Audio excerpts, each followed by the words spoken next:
These colors are so vibrant. Oh, I think this one's gonna look really good. This effect is definitely one of my favorites. Have you ever tried to create vibrant colors using stain only to end up with a mess? I'm gonna share with you the products and techniques I use to create these vibrant colors so you can create some stunning pieces of your own. Adding color to your wood projects is nothing new, but to achieve these vibrant, deep colors, the product you choose will make a huge difference. Today, I'll show you how I mix and apply Keda dye, as well as showcase the techniques I use to create this fire effect. Keda dye is an environmentally safe stain powder that's made in the USA. This kit comes in 5 different colors: red, yellow, black, brown, and blue. Blending these colors will create more variations. It's recommended to use a 1/4 teaspoon of powdered dye to a 6 to 8 ounces of either warm tap water or 70% alcohol. Rubbing alcohol will evaporate faster and reduce the raising of the wood grain. Adding more powder or liquid to the mixture will lessen the dye, but adding more powder may not darken the dye. To achieve a deeper color, more coats are recommended. After the dye is completely dissolved, check the color of the dye before applying. The color of the dye does not always represent the color it will be on the wood's surface. Mixing 2 dyes together will give you a wider range of colors like greens and purples. Keda dye is the preferred dye among many DIYers and professionals because of its quality. Unlike other products, these dyes are meant to be blended together.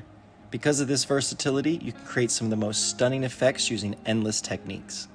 Before applying the dye, you want to make sure that your surface is always prepped correctly. It's recommended to prep your surface with 150 grit sandpaper. A higher grit sandpaper will tighten the grain and won't allow for penetration of the dye. After prepping your surface, it's recommended to soak the top of your project with warm water to raise the wood grain and then re-sand after it's dried. This will ensure for the best penetration of the dye without raising the wood grain on the final product. To apply this product, I like to cut up a shop towel into about 2-inch sections. When applying this product, it's important to remember the layering effect. To create this fire effect, I'm going to start with the lighter red. I'm going to place it in the dark green area and use that shape to dictate where we place the rest of our colors. During this process, it's important to remember to work quick. We don't want our colors to dry out too fast, and we want to be able to blend them, but we always want to make sure that we don't drip our reds into areas that we don't want them. I'm using a rag to get a heavier coat in the middle, and then I'm going to come back with Q-tips and sharpen out our lines. After our basic shape and design is down, I'm going to come in with a heavier red and try to saturate the center of this design. After our first full coat, you can see we have a really saturated red, almost flame-like shape. Creating a shape like this isn't necessary, but I thought it was fitting being that the board already had this design in it. For our second coat, I'll use a Q-tip and orange dye to begin to blend our red line out. My goal is to use the Q-tip in small circular patterns to kind of blend the line so that it's not as sharp. I'll then come in with a rag and orange dye and go over this same area and blend outwards. It's important to remember not to push the orange too far out. We want to save as much room as possible to blend backwards with our yellow. I would recommend keeping the orange about 2 to 3 inches from the edge. After our second coat, you can see we were able to soften our transition between the reds and oranges and really saturate the surface with deep, vibrant colors. Now that we have our base laid down, I'm going to begin to try to blend these 2 colors together. I'll come back with a rag dipped in an orange dye and slowly create small circles along the edge, blending that red dye out into the orange. We want to make sure that we don't introduce a lot of new ink into this layer. We want to make sure that we blend our line using small circular patterns, get that red wet, and then use that to blend outwards.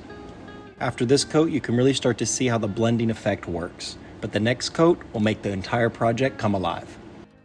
Before applying our next coat, I made sure to let our project dry out completely and change all of our gloves and our rags. For our final layer, we'll be applying this yellow to our edges. To apply this yellow, I'm going to use a rag and come in along the edge.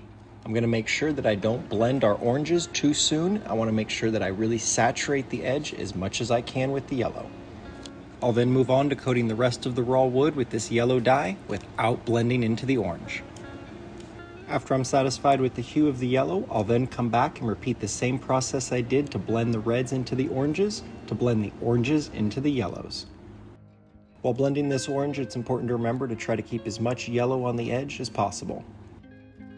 Now that all our colors are down and we've blended our edges, it's really up to the artist how much they want to blend these colors together. I've tried many different finishes with this dye and they all work. For this project though, I'm gonna use a spray enamel so that I don't blend any of the colors using a brush finish and I get that crystal clear finish that I'm looking for. Before you go, don't forget, YouTube's 100% free and the best way to support me is to like and subscribe. We just passed our first 1,000 subscribers.